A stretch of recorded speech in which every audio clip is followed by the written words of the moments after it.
സംസ്ഥാനത്ത് തദ്ദേശ തെരഞ്ഞെടുപ്പ് ചിത്രം തെളിഞ്ഞിട്ടും തലവേദന മുന്നണികൾക്ക് ഒഴിയുന്നില്ല. തിരുവനന്തപുരത്ത് സിപിഎമ്മിനും യുഡിഎഫിനും 5 ഇടത്താണ് വിമത ഭീഷണിയുള്ളത്. കൊച്ചിയിൽ 8 ഇടത്താണ് യുഡിഎഫിന് വിമതരുള്ളത്. മലപ്പുറം പള്ളിക്കലിൽ യുഡിഎഫിന് ഭീഷണിയായി നിന്ന് 9-ൽ 7 യുഡിഎഫ് വിമതർ പത്രിക പിൻവലിച്ചിട്ടുണ്ട്. വയനാട്ടിൽ ജഷീർ പിൻവാങ്ങിയതിന്റെ ആശ്വാസത്തിൽ യുഡിഎഫ് നിൽക്കുന്നു. നമുക്ക് എവിടെയൊക്കെയാണ് എത്രത്തോളം ആശ്വാസം മുന്നണികൾക്ക് ഇന്നത്തെ പത്രിക പിൻവലിക്കാനുള്ള ദിവസം കൂടി അവസാനിക്കുന്ന ഘട്ടത്തിൽ ഉണ്ടായിട്ടുണ്ട് എന്നുള്ളതാണ് പരിശോധിക്കേണ്ടത്. നമ്മളുടെ പ്രതിനിധികൾ എല്ലാ സ്ഥലങ്ങളിൽ നിന്നും ചേരുന്നുണ്ട്. തിരുവനന്തപുരത്ത് സുനിൽ ഐസക്കുണ്ട്, കോഴിക്കോട് മുഹമ്മദ് അസ്ലം, കൊച്ചിയിൽ സിജോ വർഗീസ് ഉണ്ട്, വയനാട്ടിൽ ഫൈസലും, മലപ്പുറത്ത് യൂനുസ് അഹമ്മദും ഉണ്ട്. മറ്റു പ്രതിനിധികളിലേക്ക് നമുക്ക് തിരിച്ചെത്താം. ആദ്യം സുനിൽ ഐസക്കിലേക്ക്. സുനില, അതായത് ഔദ്യോഗികമായിട്ടുള്ള സ്ഥാനാർത്ഥികൾ എന്ന രീതിയിലേക്ക് ഈ ദിവസം കൊണ്ട് മാറിയിരിക്കുന്നു. പത്രിക പിൻവലിക്കേണ്ടവരെല്ലാം പിൻവലിച്ചു കഴിഞ്ഞിരിക്കുന്നു. നേരത്തെ, അതായത് മറ്റു തെരഞ്ഞെടുപ്പുകളൊക്കെ അപേക്ഷിച്ച് വിമതർ കുറച്ച് കൂടുതൽ ഉണ്ടായിരുന്ന സമയം കൂടിയാണ്. മുന്നണികൾക്ക് അത്രയധികം തലവേദനയായി ചിലർ നിന്നു. അത് ചിലർക്ക് സീറ്റ് തർക്കമാണ്, ചിലർക്ക് നിലപാടിലുള്ള പ്രശ്നമാണ്. അത്തരത്തിൽ പല പല വിഷയങ്ങളിലായിരുന്നു വിമതർ പൊങ്ങി വന്നിരുന്നത്. പക്ഷേ ഇന്നിപ്പോൾ ഈ ദിവസം അവസാനിക്കുമ്പോൾ എങ്ങനെയാണ് മുന്നണികൾക്ക് ആശ്വസിക്കാനുള്ള വകയുണ്ടോ വിമതരുടെ പിന്മാറ്റത്തിൽ നിന്ന്?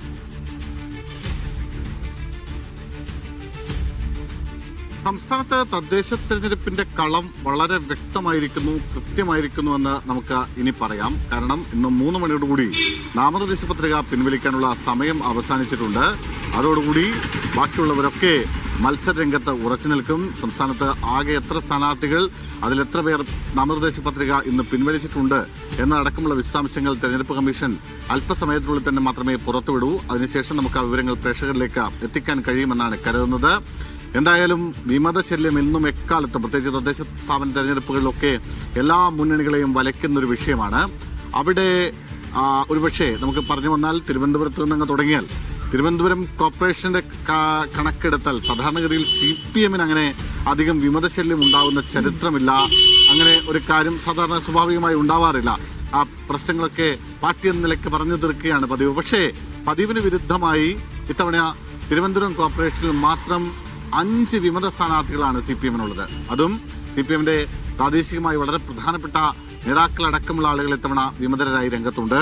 അതിൽ ഏറ്റവും പ്രധാനപ്പെട്ട സ്ഥലം ഉള്ളൂരാണ്. ഉള്ളൂർ K. ശ്രീകണ്ഠൻ, CPM-ന്റെ ലോക്കൽ കമ്മിറ്റി അംഗവും നേരത്തെ പാർട്ടി പത്രത്തിന്റെ ബ്യൂറോ ചീഫും ഒക്കെ ആയിരുന്ന ഏതാണ്ട് 10-25 വർഷക്കാലം CPM-മായി വളരെ അടുത്ത ബന്ധം സൂക്ഷിച്ചിരുന്ന ശ്രീകണ്ഠൻ, അദ്ദേഹം കടകംപള്ളി സുരേന്ദ്രനെതിരെ ചില തുറന്നു പറച്ചിലുകളൊക്കെ നടത്തി സ്ഥാനാർത്ഥിയായി സ്വയം രംഗത്തേക്ക് എത്തുകയും ഒടുവിൽ പല തരത്തിലുള്ള ചില ചർച്ചകളൊക്കെ പലയിടങ്ങളിൽ നടന്നു. പക്ഷേ അദ്ദേഹം വിട്ടുവീഴ്ചയ്ക്ക് തയ്യാറായില്ല.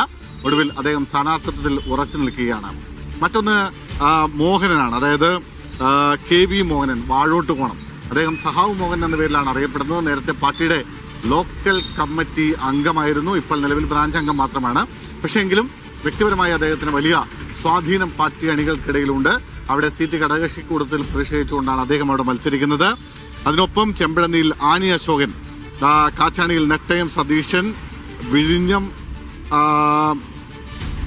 റഷീദ്, ഇത്രയും ആളുകളാണ് LDF-നെ സംബന്ധിച്ച് ഇത്തവണ ഈ തെരഞ്ഞെടുപ്പിൽ വിമതരായി, CPM-നെ സംബന്ധിച്ച് വിമതരായി രംഗത്തുള്ളത്. UDF-ലും പക്ഷേ സ്ഥിതി വ്യത്യസ്തമൊന്നുമല്ല. പ്രധാനപ്പെട്ട ആളുകൾ മത്സരരംഗത്തില്ല എന്നത് മാത്രമാണ് UDF-നെ സംബന്ധിച്ച് ഏക ആശ്വാസകരമായ കാര്യം. തിരുവനന്തപുരം കോർപ്പറേഷനിലുമുണ്ട് UDF-നുമുണ്ട് 5 വിമതർ. പൗണ്ട് കടവിൽ കോൺഗ്രസിന്റെ മണ്ഡലം പ്രസിഡന്റുണ്ട് സുധീഷ് കുമാർ. അതാണ് ഏറ്റവും പ്രധാനപ്പെട്ട ഒരു നേതാവ് എന്ന് പറയാൻ പറ്റുന്ന ആളുകൾ. പുഞ്ചക്കരിയിൽ മുൻ കൌൺസിലർ കൂടിയായ കൃഷ്ണവേണി അവിടെ RSPക്ക് സീറ്റ് കൊടുത്തതിൽ പ്രതിഷേധിച്ച് മത്സരിക്കുന്നു. കഴക്കൂട്ടത്ത് INTUസിന്റെ ജില്ലാ ഭാരവാഹിയായിട്ടുള്ള P. ലാലു മത്സരിക്കുന്നു. ഒപ്പം വിഴിഞ്ഞത്തും ഉള്ളൂരിലുമൊക്കെ ഈ 2 ഇടത്തുമുണ്ട് UDF-ന് ഇത്തവണ വിമതർ. വിഴിഞ്ഞത്ത് UDF-ന് ഇത്തവണ 2 വിമതർ ഉണ്ടായിരുന്നു. അതിൽ ഒരു വിമതൻ പിൻവാങ്ങി. നിലവിൽ പക്ഷേ ഒരു വിമതൻ അവിടെ തുടരുകയും ചെയ്യുന്നുണ്ട്. അപ്പോൾ തിരുവനന്തപുരത്തെ മറ്റ് സ്ഥലങ്ങളൊക്കെ എടുത്താൽ, പ്രത്യേകിച്ച് അതിൽ എടുത്തു പറയേണ്ട സ്ഥലം ആറ്റിങ്ങലാണ്. ആറ്റിങ്ങൽ നഗരസഭയിലും വിമതനുണ്ട്. തദ്ദേശ സ്ഥാപനങ്ങളിൽ നിരവധി ഇടങ്ങളിൽ വിമത ശല്യം എല്ലാ കക്ഷികളും, എല്ലാ രാഷ്ട്രീയ പാർട്ടികളും അഭിമുഖീകരിക്കുന്നുണ്ട്. എല്ലാ മുന്നണികളും അഭിമുഖീകരിക്കുന്നുണ്ട്. കൊല്ലം ജില്ലയിലേക്ക് വന്നാൽ കൊല്ലം ജില്ലാ പഞ്ചായത്തിലാണ് ഏറ്റവും പ്രധാനപ്പെട്ട ഒരു വിമത ഭീഷണി ഉള്ളത്. അവിടെ UDF-ന് അഞ്ചൽ ഡിവിഷനിൽ UDF സ്ഥാനാർത്ഥിയായി മുസ്ലിം ലീഗിലെ അഞ്ചൽ അവിടെ UDF-നാണ് കൊടുത്തിരിക്കുന്നത്. ലീഗിന്റെ ബദറുദ്ദീനാണ് അവിടെ മത്സരിക്കുന്നത്. അവിടെ പക്ഷേ കോൺഗ്രസ് അതിൽ പ്രതിഷേധിച്ച് സ്ഥാനാർത്ഥിയെ നിർത്തിയിരിക്കുന്നു. കോൺഗ്രസിലെ PV വേണുഗോപാൽ അവിടെ മത്സരിക്കുന്നുണ്ട്. അതായത് ഒപ്പം പത്തനംതിട്ട ജില്ലാ പഞ്ചായത്തിലുമുണ്ട്. അവിടെ കൊടുമൺ ദേശീയ കർഷക തൊഴിലാളി ഫെഡറേഷന്റെ ജില്ലാ പ്രസിഡന്റ് തട്ടയിൽ ഹരികുമാർ കോൺഗ്രസിന്റെ സ്ഥാനാർത്ഥിയായി മത്സരിക്കുന്നു. അവിടെ പ്രധാനപ്പെട്ട ചില ആളുകളുമായി, കോൺഗ്രസിന്റെ പ്രധാനപ്പെട്ട നേതാക്കളുമായി ഒക്കെ അടുത്ത ബന്ധം സൂക്ഷിക്കുന്ന ആളാണ് ഇവരൊക്കെ. അതുപോലെ കൊല്ലം കോർപ്പറേഷന്റെ കുരീപ്പുഴ വെസ്റ്റിൽ ഫോർവേഡ് ബ്ലോക്കിന് കൊടുത്തതിൽ പ്രതിഷേധിച്ച് അവിടെ കോൺഗ്രസിന്റെ നേതാവ് റിബലായി മത്സരിക്കുന്നുണ്ട്. ഷാനവാസ്.